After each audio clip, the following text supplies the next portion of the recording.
नमस्कार, मैं हूं शिखा शुक्ला और आप देख रहे हैं राष्ट्रीय भारत न्यूज 100 चैनल में आपका स्वागत है। आइए चलते हैं आज की ताजा तरीन बड़ी खबरों की ओर। ओबीसी महासभा की 15 वर्षों की संघर्षशील मुहिम रंग लाई। केंद्र सरकार ने लिया सामाजिक न्याय की दिशा में ऐतिहासिक निर्णय।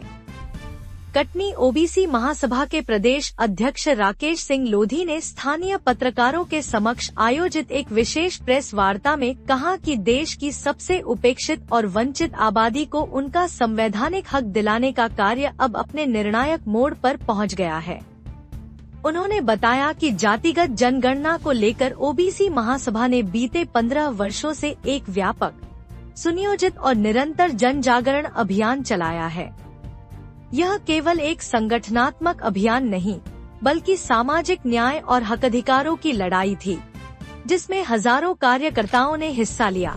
गांव-गांव, घर-घर जाकर कार्यकर्ताओं ने जातिगत जनगणना की जरूरत को आम जनता के बीच रखा। सामाजिक समरसता, समानता और प्रतिनिधित्व के प्रश्न को लोगों से जोड़ते हुए उन्होंने इसे जन आंदोलन का स्वरूप प्रदान किया। इस अभियान के तहत प्रत्येक माह की 13 तारीख को देश भर के जिलों में प्रधानमंत्री एवं गृह मंत्री के नाम ज्ञापन सौंपा गया, जिसे संगठन की एक विशेष रणनीति के रूप में स्थापित किया गया। ओबीसी महासभा ने केवल सड़क पर आंदोलन नहीं किया, बल्कि राजनीतिक चेतना का परिचय भी दिया। उन्होंने विपक्षी दलों पर संगठित दबाव बनाते हुए उन्हें संसद और विधानसभा में यह मुद्दा प्रमुखता से उठाने के लिए बाध्य किया। कांग्रेस के वरिष्ठ नेता राहुल गांधी, मल्लिकार्जुन खड़गे, पूर्व मुख्यमंत्री कमलनाथ, समाजवादी पार्टी के अखिलेश यादव, राष्ट्रीय जनता दल के तेजस्वी यादव, डीएमके के मुख्यमंत्री स्टालिन और आम आदमी पार्टी के सांसद संजय सिंह से मुलाकात कर जातिगत जनगणना की मांग को राष्ट्रीय एजेंडा बनाने की अपील की गई।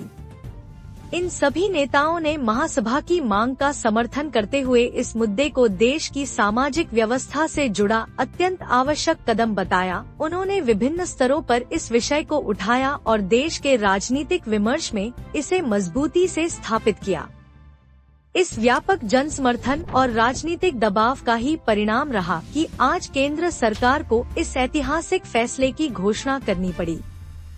ओबीसी महासभा की राष्ट्रीय कोर कमेटी और प्रदेश कार्यकारी अध्यक्षों के नेतृत्व में देश भर में हजारों जनसभाएं, पदयात्राएं, हस्ताक्षर अभियान, सोशल मीडिया अभियान और धरना प्रदर्शन आयोजित किए गए। इन आंदोलनों में बड़ी संख्या में युवाओं, महिलाओं, किसानों, मजदूरों और छात्रों की भागीदारी रही। राकेश सिंह लोधी ने कहा कि यह सामूहिक चेतना का परिणाम है कि जातिगत जनगणना अब वास्तविकता बनने जा रही है। यह कदम पिछड़े वर्गों को उनके हक और पहचान की दिशा में सबसे बड़ा और निर्णायक साबित होगा। उन्होंने कहा कि इस संघर्ष का श्रेय न केवल संगठन को, बल्कि उन लाखों करोड़ों आवाजों को जाता है जिन्होंने इस मुद्दे को अपनी अस्मिता से जोड़ा। यह विजय उन अनगिनत कार्यकर्ताओं की है जिन्होंने 15 वर्षों तक बिना रुके, बिना थके इस मुद्दे को जीवित रखा और सरकार की नींद तोड़ी। प्रेस वार्ता में राकेश सिंह लोधी के साथ ओबीसी महासभा के जिलाध्यक्ष संतोष पाल, जिला पंचायत सदस्य अजय गौंटिया, नारायण पटेल, कार्यवाहक जिलाध्यक्ष राम सरोवर कुशवाहा और कार्यकारी अध्यक्ष सीताराम विशेष रूप से उपस्थित रहे।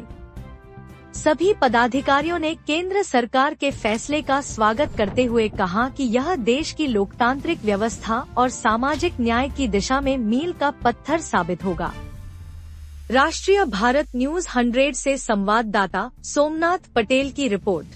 देश को सबका था, कहीं आज तक इसमें अवरोध नहीं है। इससे भारत देश को बनाने के लिए सबका खून पसीना पुरखों का है, चाहे हिंदू हो, मुस्लिम हो, सिख हो, ईसाई हो।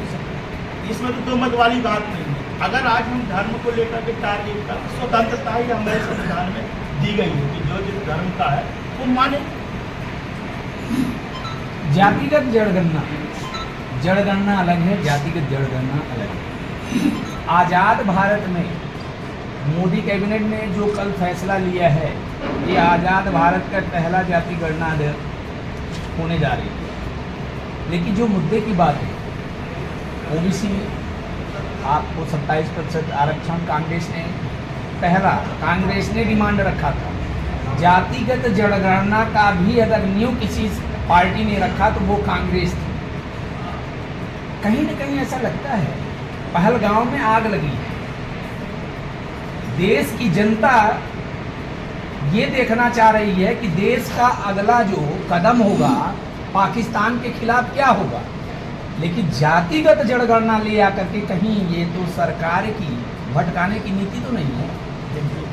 ये तो सरकार का सवाल सरकार बता सकती है। पहलगांव में दुखद घटना हुई, हम उस दुख में दुखी, और निश्चित तौर पर जो दुश्मन जो नापाक नहीं, आप डिरेल्ड मत करें, मैं डिरेल्ड मत करिए, मैं जो आपसे जवाब चाह रहा हूँ।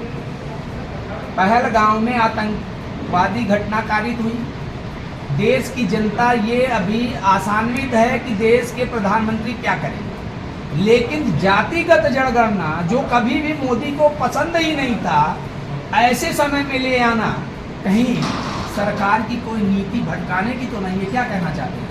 मैं सरकार की नीति में क्यों इंटरफेयर नहीं, करूंगा? खुद तो आप बोल रहे हैं ओबीसी जनगणना को लेकर के, खुद तो अभी आपने साधुवाद प्रेषित किया कि मैं सरकार को प्रेषित कर रहा हूँ। सरकार ने ऐसे मौके पे जहां आग लगी है और जातिगत जनगणना ले आ रही है, इस पे क्या कहना चाहेंगे? आपका मेन वक्तव्य क्या है ये बताइए। हमारा तो मेन वक्तव्य है कि हम आभार व्यक्त किए कि ये बरसों मांग थी, हम लोग 10 साल 15 साल इस लड़ाई को लड़े, ये मांग थी वो कल पूरी हुई कैबिनेट से, उसके लिए आभार व्यक्त करते हैं। जो आप बात करते हैं पहलगांव में कि भटकाने की, तो ये सरकार क्यों करेगी? हमको पूरा देश एक साथ है, सरकार उस लड़ाई में लड़े ना। आप थपथपा रहे हो सरकार की, यहाँ तो पीठ हाथ थपथपा रहे हो ना कि ओबीसी का जो आरक्षण, जातिगत आरक्षण जो मोदी कैबिनेट ने लिया, साधुवाद किसको प्रेषित कर रहे हैं आप? सरकार को।